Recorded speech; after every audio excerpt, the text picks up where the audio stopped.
Now that doesn't mean you're going to initially be right. I want now to talk with you as you build a relationship with somebody. There are certain clues that are going to help you immediately understand the person. Now, you're not going to do this the first time that you meet the person. Maybe not the second, third, fourth, and fifth time. The three things I'm going to talk to you about now have to do with, by the way, choosing a good partner to spend your life with before you get married. And these are rather objective things. So when I talk to somebody who's saying, I want to find a good wife, or I want to find a good husband, I want to find a good relationship, these are the three key things you look for. You don't ask it directly, but you're going to ask these indirectly. There are three predictors of relationships working out. And if any one of these was not in place when you married your spouse, it doesn't mean that it's hopeless. It just means that you've got some work to do. First, the other person, and this goes for you too, needs to have a happy childhood. If the person did not have a happy childhood, then whatever unfinished business we talked about earlier from childhood is going to be projected onto you. There have been people, for example, in my office where I've heard a woman, could be a man as well, scream out and say, "You're acting just like my father did. And that really makes me mad. You're acting just like my father." Well, the person has a lot of unresolved issues with her father. And so now, when you do certain things, that sets those unfinished memories off in her, and she projects that onto you. Sometimes accurately, sometimes not. And so, if you're looking for somebody, and the person has had a happy childhood, no childhood is perfect, that is a good predictor that you're going to have a happy person. A second real key is relationship with parents.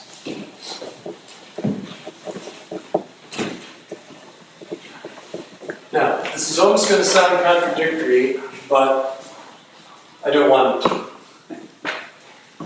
In the case of a woman, if she's had a good relationship with her father, there's a very good chance that she might have a good relationship with you. Because her fundamental archetype, as Jung would call it, the fundamental sense of men is determined by her father.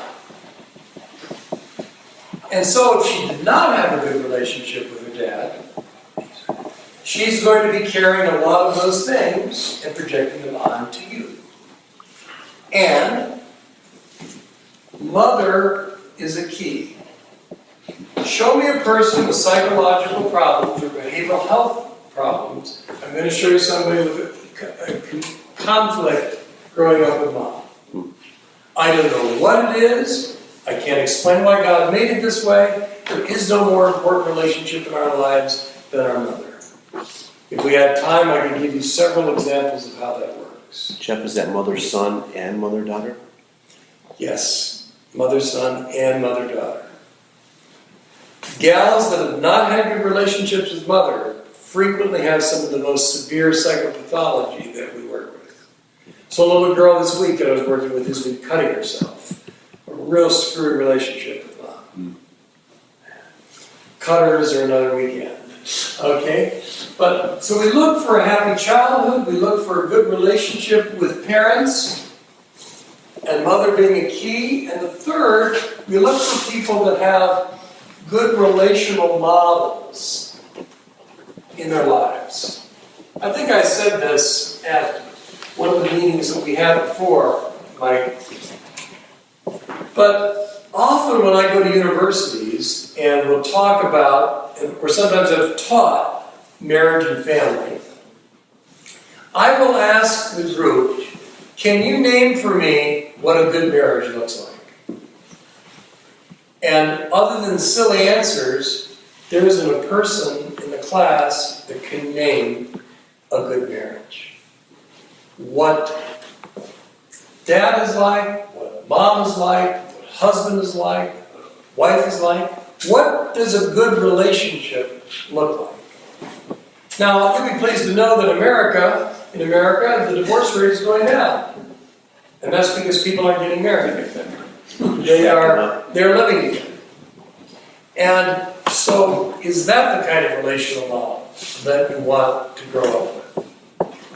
One of the most important things that you as a parent need to know is you owe your kids a good marital relationship.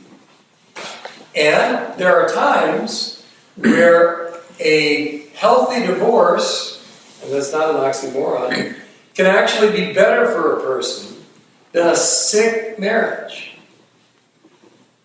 Again, there are so many stories that I could give you, and I don't want to spend all the time on it. But these three things are what form human personality. Those three things. So, if I were dating somebody, these are the three things I want to find out. I'm not going to ask them straight up, did you have a good relationship with your dad? Did you have a good relationship? I'm going to carefully and indirectly find out. Go ahead. Can you go on under the three a little bit more? I'm not sure I fully understand what you mean by relational models. All right, let's see what I do this. Can you name for me, when you make up the names, a good marriage? And what the people in it do and what it's like and what it looks like. Yeah. Great. I don't want to marry you, but you'd be a good person to get married because you have a model in mind of what a good marriage is. Oh, okay. I ask this question of many young people, especially those that I marry, and ask them if they know of a good relationship in their life. Can they name one? And they're clueless. You're certainly not going to see one on TV, are you? June and Ward Cleaver would be dead by now. Walton's The Waltons? Yeah. But these are the three pieces that are necessary. Now, let's say that I've grown up and I've had a bad relationship with my mom. And my parents didn't have a very good marriage. And I had an unhappy childhood. Am I doomed? No. But those are the things that I need to be working on in myself. That's what I need to get worked out for me. So that I'm in a clear and clean place in order to connect with someone else. Yes, did someone have a question about it? Like in my marriage and family, haven't done all those to where I should be. I guess the best thing is to just keep trying to do it, right? Yes. Keep on keeping on. Awareness, says the famous atheist psychiatrist, who was a great psychiatrist, Fritz Perls, said, awareness is everything. Being aware that I have these issues is well over 50% of the battle. Let's go back to our earlier satir models. The blamer, there's nothing wrong with my childhood, it was just fine. There's no problem at all. We lived in 11 different cities, and my parents broke up for a while, and my dad was selling drugs and was in jail, but I didn't have a bad childhood. What are you talking about? And then relationship with parents, to deny that. I meet people for whom everything has been Disney World. And that person is either a placater, or seriously duped, or doesn't understand where he or she is coming from. And so those are the three determiners of a good marital partner. Now, I just have to do it because I know some of you will enjoy it. Earlier I mentioned, and someone mentioned this to me, about why we choose who we choose and why we find somebody attractive over somebody else. The person that best recreates the deficits in my family of origin, the person that best recreates the deficits of my family of origin is the person that I'm most naturally attracted to. And what we learn in psychoanalytic theory is that I want to make up for the mother who rejected me. And so now I want to marry a little one. And then fix it? And fix it. Nice. Only you will never fix it. That's the difficulty. So I will give a true story from my past. My first year in college, my mother arranged for me to meet a young lady that went to the same university that I did. And what a nice girl. Attractive, pretty. I could feel my hormones raging at that young age of 18. But there was something about her that just didn't connect with me. Couldn't figure it out. In fact, it took almost a Ph.D. to figure it out. I always wondered why things just didn't work. But this gal named Susan, on the other hand, completely attracted me. And she came from a really wacky background and a really crazy background. When I was with her, I felt like I was at home. There's a certain comfortability. She recreated that dysfunction in which surrounded me. But when I got with Karen, I didn't get that sense. In other words, what I'm saying is, when you're comfortable with somebody, it doesn't always mean it's good. It depends on who you are and what your psychological state is.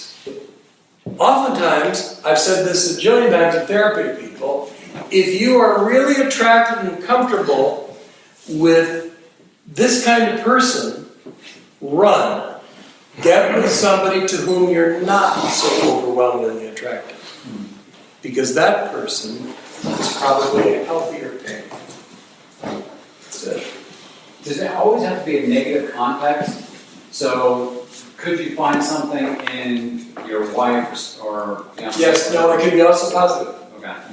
I'm talking about when it misses. But we can also talk about, you can find in your wife or fiance qualities that you recognize, for example, in your own mother, with whom you have a good relationship, and so you feel right at home. Yeah. What about things that were missing in your That's right. relationship, and you see that in her? Right. Same way? Yes, same way. Same way. Yeah, it is true, and I just want to make this comment, that people are best together who are alike, come from similar backgrounds, and hopefully healthy backgrounds. This is what St. Paul is talking about when he talks about being equally yoked. I think it's even more than just the Christian faith. It has to do with yokedness in the Greek, has to do with complete compatibility.